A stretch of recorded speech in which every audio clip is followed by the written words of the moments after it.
tey dañu woote woon pour waxtaan ak militants yi waxtaan ak la presse xamal leen suñu position par rapport ak situation bi nga xamante ni moo am fii ñu toll. ñu ne waxtaan dañu ko tënk ci ñetti anam renouvellement secrétariat national bi nga xamante moom la ñu def ni ñu ko def mi ngi génn le 9 août ak ni nga xamee noonu la ko ñenn ci ay responsable tontoo ñetteel bi loola nag ci seen réaction ba ñu ko gisee ñun dañoo xalaat ni li fi daan am rek moo fi amaat ndax ni ñu naan ku ndóbin récemment boo seeni lu ñun daw point bu njëkk bi renouvellement du secrétariat national. nga préciser sa déclaration ndax waa PDS Thiès ville la wala département. C'est la ville les 3 sections. les 3 communes. les 3 communes département bi la ñu wax. waaw ma ni là aussi dama bëgg apporter rek benn précision dañu waroon a dajale département bi yëpp muy les 15 communes mais xam nga au niveau de la commune rurale ñoom ñu yàkkamti ba wootee Kër Moussa def fa seen réunion def fa seen déclaration. mais loolu yàqul dara ci li nga xam ne ànd bi nga xam ne moom la ñu war a. la fédération est intacte. la fédération est intacte loolu sax moo tax comme au niveau de la ville de Thiès aussi les 3 communes. parce que nañu bàyyi xel les 3 communes de la ville de Thiès équivaut au département au point de vue corps électoral 150 000 électeurs 150 000 pour les 3 communes 150 000 pour les 12 communes. kon la ville de Thiès est très importante au point de vue électoral au point de vue politique waaw ñoom bi ñu ko defee ñu woo lañu ñun kat dañu yàkkamti waaye kon bu ñu defee ba noppi ne léegi ñu woote benn assemblée générale départementale. kon l' assemblée générale départementale mi ngi nekk en vue dinañu woote en maximum d'ici 10 jours waxtaan nañ ci ñun ñi ak presque la quasi totalité des responsables des communes intérieures. kon waxtaan dañu waxoon ni. dañu koy def ci ñetti point bu njëkk bi mooy renouvellement du secrétariat national loolu lu ñu baaxoo di def la parce que jamono ju nekk wala ñaari at ñetti at ñeenti at jamono ju ko secrétaire national jugé dafay renouveler le secrétariat national. bii nga xamante ni moo passé bi ñu ko renouveler bari woon nañu mécontent waaye nag liñ ci jot a remarqué moom mooy au moins y avait une discipline militante. li xew li am ci coow li musut am ci renouvellement secrétaire national te nag secrétaire général national moom moo yor ay responsabilités di ko distribuer loolu mayuma ko keneen mayu ko statut parti bi moo ko may kenn ku nekk mën ngaa parcourir les statuts du parti moo tax ma liiral leen sàng ñaari articles yu ci am importance en fin de compte am na jamono yoo xam bu ñu fa àggee seul le secrétaire général national moom moo mën a taxaw wax ci turu parti bi ku mu wax loowul tam boo waxee sa wax c'est nul ci parti bi loolu parti bi moo ko may depuis le congrès de Kaolack te congrès beneen bu fi le congrès de Kaolack c'est en 1976 beneen congrès bu fi ñëw itam da ngay dëggal loolu ba fii ñu toll. moo tax sax léeg-léeg yenn gars yi dañu tooñ naan le PDS est un outil de maître Abdoulaye Wade waaw mais noonu la demee militants yi ñoo ko may Abdoulaye Wade doole jooju congrès bu ñu mës a def de 76 à aujourd'hui congrès bu ñu mës a def. militants yi dañu koy dëggalaat ni ko noonu la parce que itam li nga xam ne moom ne mën nañu ko cee xalaat réew mi dafa jaxasoo gis ngeen parti ni ñuy demee ñaari da nga koy jox nit mu yenu ko dem jaay ko le pouvoir kon loolu yëpp il faut nga bàyyi ko xel xalaat la rek muy sama xalaat personnellement mais xañ na am na leneen lu ko wund waaye daal li am ba am moom mooy statut ak règlement intérieur bi moo may Ablaye Wade li muy def te ba mu ko delee def ak léegi wax na ñeent fukki at ak yu topp depuis 76 muy premier point kon loolu wet googu vraiment amul dara lu bees lu ci am bi nga xamante ni ñun ñëpp ñoo ngi koy fàttaliku bi nga xamante ni def nañu le dernier secrétaire national mais bari na ñoo xam ne contrôle nañu Omar Sarr am na ñu bari ñu génn ci parti dinañu Omar Sarr mënu leen a jiite daal ko wax ko yàq ko lu nekk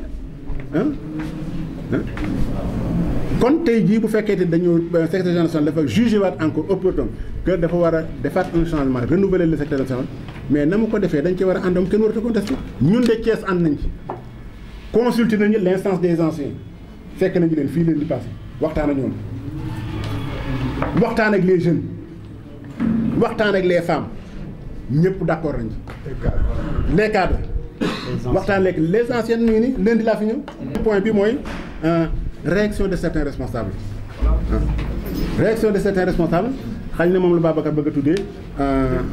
les suqali xawma soppi alliance suqali soppi mais dama la d' abord PDS nanguwul nga nekk ci biiram di fi tuddoo leneen waaw PDS nanguwul loolu dans ses statuts kon ñooñu déjà génne nañu seen bopp oui génne nañu seen bopp leneen la ci des tam mooy joxe naa fii ay exemples yu bari ndax loolu bu fekkente ni am na mooy tax may glisser directement ci le troisième point loolu bu fekkee ne am na dañuy xalaat ci li nga xam ne moo fi daan am dama wax sàng ni ku ndomin rey sa maam boo gis suñu la ngay daw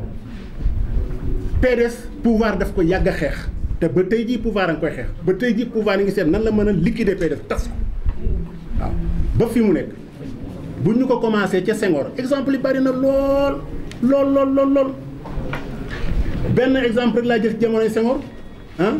muy tas gi ñu tasoon le groupe parlementaire du PDS bi nga xamante ni dem nañu élection en 78 les premières élections parce que parti boo xam ne dem na élection amagul ñeenteel sur le terrain am mettre en ballottage Senghor c'était ça la réalité dafa mettre en ballottage Senghor on avait entre 28 à 30 députés mais il fallait que ñu koy wàññi di ko wàññi ba mu àgg 25 bi ñu àggee 25 nag ñu ne non Laye Diop Diatta moo nekkoon le 19e te Laye Diop Diatta ci campagne bi ci la démissionné PS dikk PDS alors le PS ne pouvait pas supporter ça ñu ne kon nañu élaguer Laye Diop Diatta le 19e bàyyi ñu ne ak 18 députés l'histoire est longue mën tax mun gi alors 18 députés yooyu février 2018 avant février 2019 parti socialiste ñoom Jean Collin jënd nañu la moitié des députés. 79. C'est un lapsus. Alors kon entre 78 février 78 avant février 79 le parti socialiste jënd na 9 députés cassé le groupe parlementaire ñu dàq ñu assemblée nationale amatuñu benn moyen loolu c'est une crise fondamentale dans le PDS te loolu liggéeyu PS la jamono yooyu ak yeneen le premier congrès le PDS n'avait pas encore un an en 176 à Kaolack mais ba ñuy dem congrès Pape Moussé mii moo liroon la déclaration de Thiès département kon moom itam xam na mën na ci wax lu bari mais au premier congrès bi ñuy dem Kaolack mais pouvoir bi matt da koo jënd fu këriñ nekk dañu koo jënd dañoo bloqué presque oto yëpp même station essence dañu ko bloqué pour ñu dem àgg Kaolack difficulté ba ñu àggee amuñu lu ñu toggee loo yaakaar ni war nañu ko mën a jariñoo rek ci congrès bi mais jënd nañu loolu dafa mel ni ay léeba ki lupp ça c'était en 1976 kon dama bëgg wax ni pouvoir yàgg na xeex PDS benn exemple laa joxe mais bu ma ko toog mën naa jox ay milliers d'exemples bi ñu dikkee ci pouvoir Abdou Diouf fii la taxaw moom itam en 1985 am benn problème boo xam ne dafa éclaté entre l'ISEFI c'est-à-dire c'est une institution qui était dans le PDS alors amoon coow li bari woon entre PDS mu nekk un problème interne au PDS pouvoir bi dugg ci ni dafay régler problème bi pour une question de sécurité nationale nan la ko régler dafa ni Serigne Diop en tant que chargé de l'orientation du parti moom mooy responsable parti bi Abdoulaye Wade il est honoraire rek doonu ci dara kon finalement le ministre de l'intérieur d'alors Serigne Diop le reconnaître comme le responsable du PDS dégg ngeen loolu pexem pouvoir bi c'est en 85 Abdou Diouf def fi 5 ans alors Serigne Diop fu mu masaa dem ñaari camions policiers ñoo ko daan dar premier meeting bi mu njëkk a defee ci place Bourse du Travail la fa xew defe naa am na ñenn ñu ko fekkee fii waaw ça c'était en 85 pendant très longtemps pendant presque 12 mois on est dans cette situation là dem nañu ba sax ñun les militants ñu naan waaw mais est-ce que réellement Abdoulaye Wade nekkati du dara Abdoulaye Wade nekkati moomul parti Serigne Diop moom parti dañ ba am yooyu werante ci suñu xel mais malgré tout am na ñun ñoo ngi nekkoon ci ginnaaw Abdoulaye Wade di xeex Serigne Diop li mu mujjee meeting bi mu def fii bi mu fi jëkk a def keroog histoire bu mag a fi am ñun les jeunes d'alors nous sommes maintenant des viviers ñun les jeunes ñoo demoon jël ndëndi Serigne Diop bi juróom-ñeenti ndënd ñu jël tas meeting bi jël ndënd yóbbul ndënd yi Abdoulaye Wade ça c'était en 85. un point bi mooy probable manipulation du pouvoir ñun ci la ñu ne alors kon joxe naa exemple ci pouvoir Senghor joxe exemple ci pouvoir Abdou Diouf Macky Sall moom dafa ni cëpp rek ni je vais réduire l'opposition à sa plus simple expression dinaa ko nal ba nga xam ne opposition bi dudul teggee ba nga xam ne PDS dudul teggee ci dara mais loolu moo waral jàpp dañu cëpp rek commencé sàcc nañu ay tapis sàcc nañu ay chaise sàcc nañu lii sàcc nañu lii sàcc nañu 4 000 milliards et cetera yu ko xamul la alors loola dara nekku ci woon dara du ay fen yi kese la woon waaw daa di loi boo xamante ni 81 bi ko Abdou Diouf taxawalee xam ne ni loi bi nekkul loi bu baax addina bi kenn bëggu ko en 81 Abdou Diouf teg ko ci su gas ko suul Abdoulaye Wade ñëw fi pendant 12 ans laalu loi bi Macky Sall dikk pour xeex ay nit réduire ay nit à leur plus simple expression mu yëkkati la CREI yi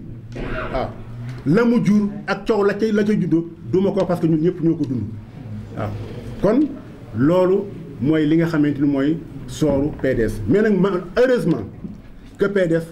beneen affaire la moo tax boo xoolee ay jaar-jaaram tey jii bu fekkente ni alliance pour suqali soppi jóg nañu di wax ñun suñu xel day dem ci lële rek pa jaar-jaar yële xam ni fa la ñële ñu mujj rek fii la ñuy mujj moo tax ma am yërmande ci ñoom parce que en fait am na ci ñoo xamante ni vraiment yéene woon na ne leneen lu dul bii soor te xam naa ne am na soor boo xam ne fa la ñu jëm te dinañu fa àgg c'est ça ils vont mordre le sable waaw le PDS n'est pas un petit parti le PDS n'est pas un petit parti c'est un très grand parti tey la PDS malgré li ñu ko def lépp xam ngeen ni Macky Sall li mu def PDS fi mu jaar ak PDS pendant ces 7 ans 8 ans là benn parti attanu ko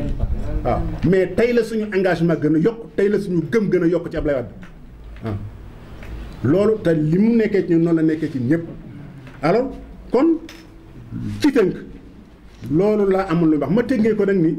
ñun en tout cas ñoo ngi renouveler suñu fidélité ci Abdoulaye Wade ñoo ngi renouveler te loolu du man rek maa ko parce que xam nga ci sama gémmi la jaare damaa dem ci ancien altine ñoom ñëpp ñu jóg taxaw wax ko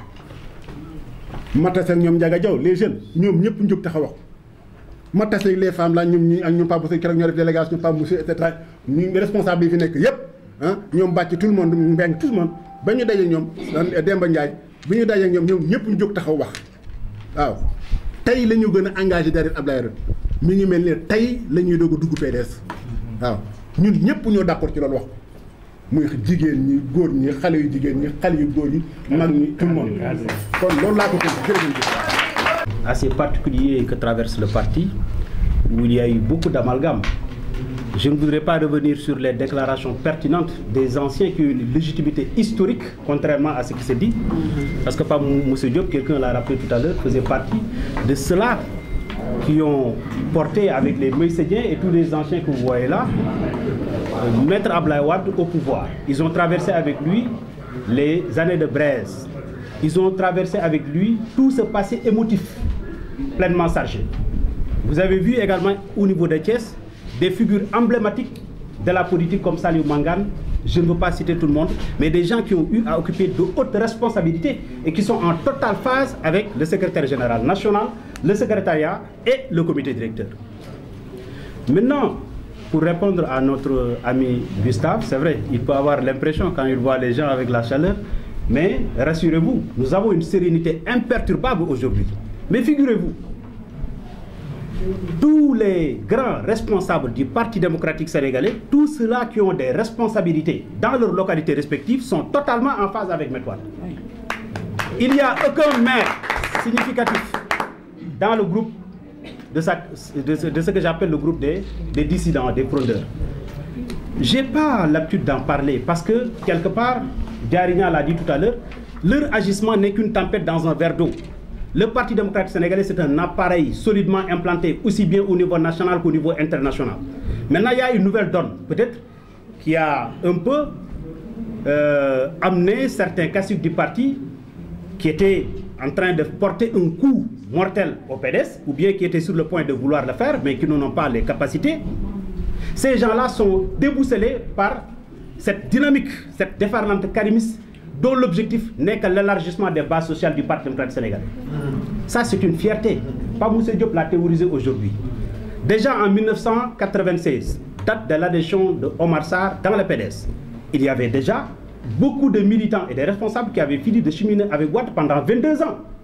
et ces gens-là ont été relégués, certains au second plan. Omar Sarr était promis. Pourquoi ils n'avaient pas contesté la relégation de ces anciens-là? C'est de la malhonnêteté intellectuelle. Nous pensons aujourd'hui que ces individus-là sont instrumentalisés par des forces occultes. Mais malheureusement, ils devraient expliquer à ces forces occultes qu'ils n'ont ni les compétences, ni les capacités requises pour secouer le PDS. Le PDS reste fort. Dans tous les départements du pays, aussi bien au niveau national qu'au niveau de la diaspora, il y a des motions de soutien qui tombent comme de petits pains, en soutien au parti et au réaménagement du parti. C'est ça la vérité historique. C'est vrai, il y a eu certaines personnes qui ont pensé qu'entretenir cette crise artificielle contribuerait à créer une situation de déconfiture au niveau du PDS. Mais il n'y a pas de crise en vérité. Les structures horizontales fonctionnent normalement, les structures verticales fonctionnent normalement, les cellules à la base, comme vous êtes en train de le voir, fonctionnent normalement. Je pense que c'est ça un parti. Maintenant, ce que nous devons corriger en tant que nouvelle équipe, c'est l'inhibition de compétences. Il y a eu beaucoup de compétences qui sont parties parce qu'on les écartait. Il y avait du clanisme, du sectarisme. Il y avait aussi du sabotage. Vous-même, vous avez constaté à un moment donné, le PDS était presque absent du débat public. C'était fait sciemment par des comploteurs qui voulaient tout simplement déstabiliser le PDS par des méthodes staliniennes. Ça n'a pas passé. Le président Wade, en tant que visionnaire, il avait des réflexes de vigilance et de prudence pour rectifier le tir pendant qu'il était. C'est ça qu'il a fait. Le PDS reste fort. Le PDS sera à Thiès, aussi bien au niveau de la commune qu'au niveau du département. Nous allons dérouler un programme de massification, de maillage, d'élargissement des bases sociales du parti. Redorer le blason du parti, comme au temps de Boubacar Sall, de Pape Moussa Diop, de toutes ces figures emblématiques, Moïsédiens, qui ont porté Abdoulaye Wade au pouvoir. C'est ça aujourd'hui le défi de cette nouvelle équipe. Donc, c'est pour rassurer tout le monde. La dynamique unitaire que vous êtes en train de voir n'est pas une unité de façade.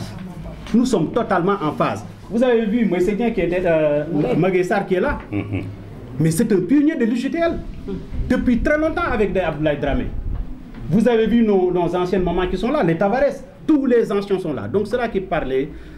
qui voulaient soutenir l'argument selon lequel Karim Wade voulait jeter l'OPA au niveau du PDS, je pense que ça c'est la meilleure réponse. C'est la symbiose entre les anciens qui ont passé émotif avec Wade et cette nouvelle génération qui est venue pour renforcer les bases du parti. Donc l'élargissement des bases du parti. Je pense que c'est à ce niveau positif qu'il faut voir les choses. Maintenant, nous sommes prêts. Hein?